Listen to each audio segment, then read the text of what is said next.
সেই বুড়ি শুনেছে মক্কায় এক জাদুকর এসেছে, যে জাদুকর যার সাথেই সাক্ষাৎ করে তার ধর্ম ছিনিয়ে নেয়। বুড়ি সেই জাদুকর থেকে পলায়ন করছিল এই ভয়ে যে সেই জাদুকর যেন তার বাপদাদার ধর্ম তার কাছ থেকে ছিনিয়ে নিতে না পারে। হঠাৎ সেই রাস্তা দিয়ে মহানবী সাল্লাল্লাহু আলাইহি ওয়াসাল্লাম যাচ্ছিলেন। বুড়ি মহানবী সাল্লাল্লাহু আলাইহি ওয়াসাল্লামকে দেখে বলল, বাবা, এই মালগুলি আমার মাথায় উঠিয়ে দিতে পারবে কি?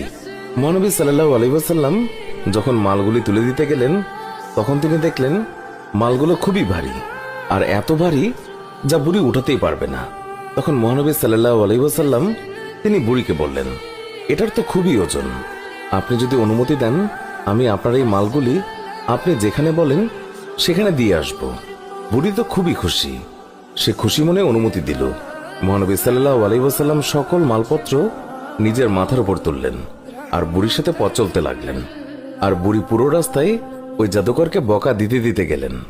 মহানবী সাল্লাল্লাহু আলাইহি ওয়াসাল্লাম বুঝলেন বুড়ি কার ওপর প্রচন্ড রেগে আছেন। তাই মহানবী সাল্লাল্লাহু আলাইহি ওয়াসাল্লাম বুড়িকে প্রশ্ন করেন, মক্কা ছেড়ে কেন যাচ্ছেন? বুড়ি বলল, আমি শুনেছি মক্কায় এক জাদুকর এসেছে যে মানুষের ধর্ম লুটে নিচ্ছে।